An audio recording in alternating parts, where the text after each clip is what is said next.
Hello दोस्तों, good morning. मैं स्वनी सहगल एक बार फिर से हाजिर हूँ आपके अपने यूट्यूब चैनल एकेएस स्टडीज पर।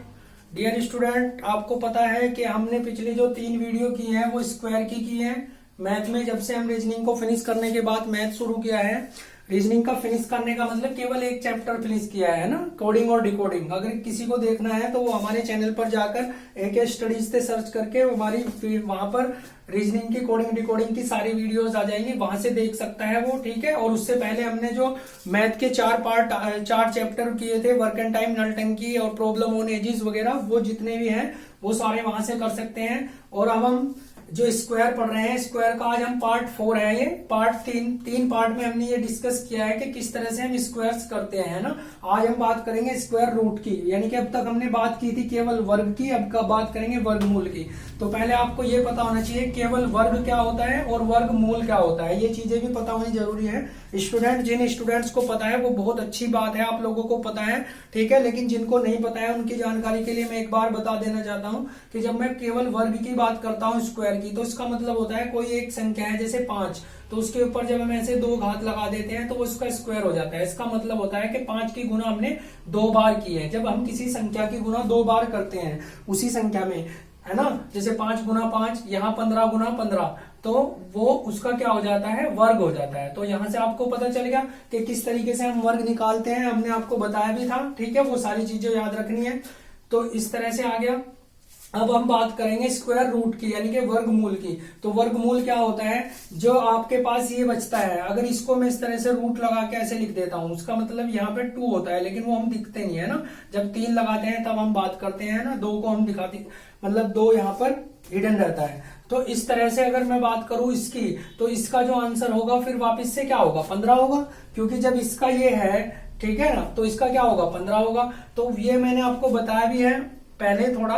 ठीक है। और बाकी डिटेल में तो जब हम इसका पूरा चैप्टर हमारा चलेगा वहां पे बात करेंगे, लेकिन वर्गमूल की बात आई है तो आप इस चीज को समझिए कि जब मैं इसके फैक्टर करता हूं तो इसका जो फैक्टर होगा वो होगा 15 गुना 15। ठीक है। जब हम इसको काटेंगे तो क्या होगा, 15 गुना 15, यानी कि जब इस दी गई संख्या के इस तरीके से रूट में क्या बन जाते हैं हमारे 2 पेयर, तो वो बाहर आ जाता है ना, क्या हो जाता है, केवल उसका 1 लेते हैं हम बाहर, तो इस तरीके से लिख देते हैं। तो यहां से आपको पता चल गया होगा कि वर्ग स्क्वायर रूट क्या है और केवल स्क्वायर क्या है। तो स्क्वायर ये है जब उसी संख्या की उसी में गुना करके जो संख्या मिलती है वो हमारा स्क्वायर होता है। जब उसी स्क्वायर को हम वापस से वर्गमूल करके निकालते हैं उस संख्या को, तो फिर वो हमारा वर्गमूल हो जाता है। ऐसे ही अगर मैं बात करूं तो देखो, इसके लिए आपको कम से कम 1 से 30 तक के वर्ग याद होने चाहिए थे, तभी तो आप बता पाएंगे। अब देखो, अगर मैं बात करूं, ये है 441, तो आपको पता होना चाहिए किसका वर्गमूल है, ये 21 का है ना। अगर आपको याद होता है 21 का, अगर आपने याद किया था तो आप बता सकते थे कि 21 का ये होता है, तो फिर इसका मान ये होगा। ठीक है ना। तो ये चीज आपको पता होना चाहिए 22 का है। ठीक है ना। ये 676 किसका है, ये 26 का है। 576 पिछली वीडियो में भी डिस्कस किया था, ये 24 का है ना। तो ये 17 का है, ये 18 का है। इस तरीके से ये चीजें आपको सारी पता होनी चाहिए स्टूडेंट। ठीक है ना। एक चीज आपको और यहां पर याद रखनी है कि जब भी कोई परफेक्ट स्क्वायर होता है, परफेक्ट स्क्वायर का मतलब पूर्ण वर्ग होती है जब कोई संख्या, तो उसके लास्ट में हमेशा स्टूडेंट क्या होता है, 1 होता है, 4 होता है ना, 1 होता है, 4 होता है, 5 होता है और 6 होता है और 9 होता है। 1, 4, 5, 6 और 9, यानी कि जब भी कोई पूर्ण वर्ग संख्या होती है तो उसके लास्ट में हमेशा ये होता है। तो अब आप एक चीज देखिए, देखो 1 भी है, 4 भी है ना।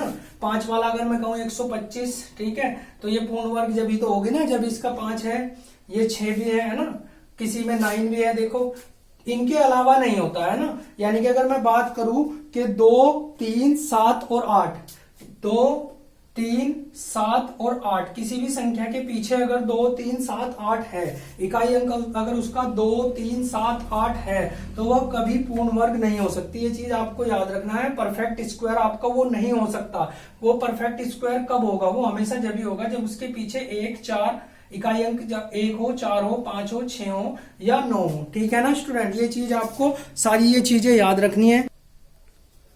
इतनी चीजें समझने के बाद आगे चलते हैं हम स्टूडेंट। आपको ये चीजें याद रखनी है। देखो, आपको क्या याद रखना है कि अगर मैं वर्ग की बात करूं, देखो इनका वर्ग, एक का वर्ग एक ही होता है, दो का वर्ग 4 होता है, 3 का वर्ग 9 होता है, 4 का वर्ग 16 होता है, लेकिन हमें बात किसकी करनी है, केवल 6 की, है ना। ये चीजें मैं आपको समझा रहा हूँ क्योंकि आपको इस तरीके से दे देते हैं, कई बार इस तरह से संख्याएं आ जाती है और आपको ये बताना होता है ये किसका वर्गमूल है ना।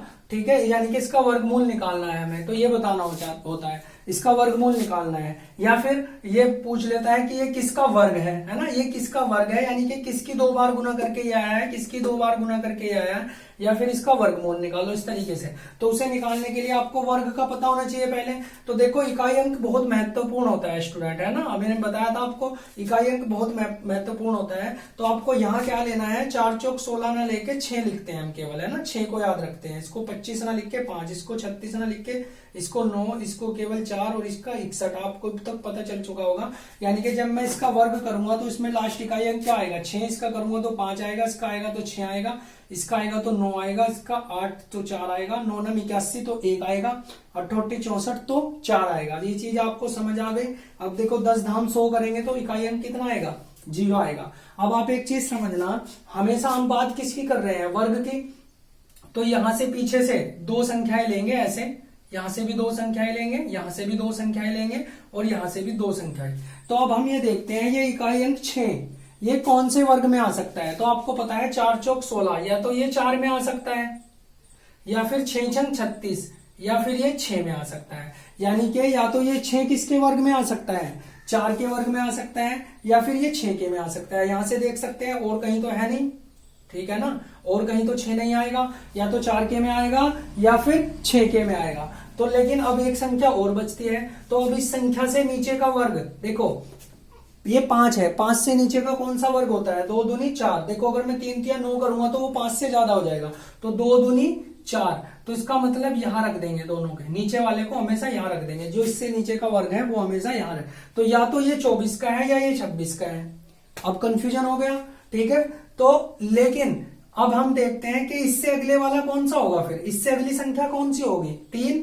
तो जब मैं 3 का स्क्वायर करूंगा तो वो 9 हो जाएगा, यानी कि ये 2 के और 3 के स्क्वायर के बीच की संख्या है, ठीक है। तो अब कैसे पता करें कि ये है या ये है, तो वो कैसे पता करेंगे, बहुत ध्यान से समझना है स्टूडेंट। सबसे पहला स्टेप हमारा क्या था, मैं आगे और समझा दूंगा और अच्छे से आ जाएगा। पहला स्टेप ये था कि जो लास्ट में 6 है हम ये देखते हैं, या तो ये 4 चौक 16 या 6 छंग 36 में आएगा। तो 4 और 6 लिख दिया। अब इसके नीचे का, इस संख्या के नीचे का वर्ग कौन सा है, 2, क्योंकि 2 दूनी 4, 3 तिया 9 तो इससे ज्यादा हो जाएगा, तो वो भी लिख दिया और वो भी। अब इन दोनों की गुना करते हैं हम, तो आया 6। अब ये चीज देखते हैं कि ये जो संख्या है, इनकी गुना करने के बाद ये जो संख्या है, ये इससे जो गुना करके आया है उससे छोटी है या बड़ी। तो यहाँ पर ये छोटी है, तो 24 का है ये, ठीक है, आपको पता भी है। अब वापिस से यहाँ देखते हैं, या तो ये 4 आएगा या फिर 6 के में आएगा, ठीक है। इससे नीचे का वर्ग कौन सा है, 2। तो या तो ये 24 का है या ये 26 का है, ठीक है। लेकिन 2 अगर मैं यहाँ लिखता हूं तो 2 से अगला वर्ग कौन सा है, 3 का। तो 3 तिया 9, यानी कि ये 2 और 3 के वर्ग के बीच की संख्या है। तो जब इनकी गुना करता हूं तो 6 आता है। तो यहां से बहुत इंपॉर्टेंट चीज ये है स्टूडेंट कि अगर ये इसके बराबर हो, जो इनकी गुना करके आता है और जो ये संख्या बचती है, अगर ये संख्या इसके बराबर है तब भी हम बड़े वाली लेते हैं। और अगर ये इससे बड़ी है, अब आप नीचे देखोगे, अगर ये इससे बड़ी है तब भी आप क्या लेंगे, यही बड़े वाली लोगे। अगर ये छोटी है, देखो ये 5 छोटा था तो छोटी ली, ये इसके बराबर है तो बड़ी ली। अब देखो इसमें समझ लेते हैं, तो यहां पर भी 4, लास्ट में 4 है, या 6 का आएगा या 4 का आएगा, 6 छंग 36 या 4 चौक 16। अब 73 से नीचे का वर्ग कौन सा होता है स्टूडेंट, 73 से नीचे का वर्ग होता है 8 का, 88 64। देखो अगर मैं 9 9 81 करता हूं तो 81 इससे ज्यादा है। तो अब या तो ये वाला लेंगे हमेशा, छोटा वाला, या तो ये 84 का है या फिर ये 86 का है। तो कैसा पता चले, तो इसकी गुना करेंगे, 8 9 72। अब देखो ये 72 से बड़ा है या छोटा है, ये वाला बड़ा है, तो इसलिए 86 का है, ठीक है। बड़ा अगर ये है तो 86 का है, छोटा अगर ये है तो छोटे वाले 24 का है। तो यहां से आप ये सारी चीज आगे देखते हैं स्टूडेंट। देखो यहाँ पर 9 है, तो हमें सबसे पहले क्या करना है, वर्गमूल निकाल रहे हैं, तो 2 के बाद लाइन ऐसी करनी है। तो अब यह देखो, या तो ये 3 तिया 9 में आएगा, अभी टेबल जो बनवाई थी उसमें देख सकते हैं, या फिर 7 49 में आएगा। तो यानी कि ये तो या तो ये 3 तिया 9 में आएगा या फिर 7 49 में, यानी कि या तो 3 रहेगा या 7 इकाई अंक हमेशा। तो अब ये देखना है इससे नीचे का वर्ग क्या है, थोड़ी बड़ी संख्या ली है ताकि आपको पता चल जाए कि हम सारे निकाल पाएंगे। तो अब आप एक चीज समझना, अगर आपने वर्ग याद किए हुए हैं 30 तक तो आपको पता है कि इससे नीचे का होगा 12, क्योंकि 12 का मतलब होता है 144 और 13 का होता है 169। तो अब इन दोनों के बीच का है, तो इनकी गुना अगर मैं करता हूं स्टूडेंट, है ना, इनकी गुना करके ही तो पता चलेगा। तो या तो ये इसका होगा 123 का या होगा 127 का, क्यों, क्योंकि हम छोटे वाला लेते हैं ना यहाँ पे। तो या तो ये 123 का है या फिर ये 127 का है। तो अब कैसे पता चले, तो इनकी गुना करेंगे हम, तो कैसे आएगा, अब देखो 12 धाम 120 होते हैं, 12 या 36, 120 और 136 156। तो आप बताएं ये बड़ा है या छोटा है, ये जो गुना करके आया है उससे छोटा है, तो हमारा आंसर ये। अब देखो 5 वाले में आपको कोई कंफ्यूजन नहीं होना चाहिए, क्योंकि 5 केवल 5 में ही आएगा, केवल 5 में ही आएगा। तो बस ये देख लो कि इससे नीचे का वर्ग किसका है, 12 का, ठीक है, क्योंकि एक वो तो 169 हो जाएगा 13, तो 12 का है तो ये 125 का। ठीक है स्टूडेंट, आपको ये सारी करने हैं, ये आपको करना है, इसका आंसर भी बताना है कमेंट बॉक्स में ये किसका है। ठीक, तो आपको यहीं पर हम अपनी इस वीडियो को विराम देते हैं स्टूडेंट। आपको ये सारी चीजें सीखनी है, इनकी प्रैक्टिस करनी है, बहुत अच्छी तरीके से आप लोगों को बताने का प्रयास किया गया है। अगर आप अच्छी तैयारी करना चाहते हैं तो इन सारी चीजों को सीखिए। ठीक है स्टूडेंट, तो मिलते हैं अपनी नई वीडियो में, और आपको ये सारी वीडियोस को शेयर करते रहना है, लाइक भी करना है। Goodbye student.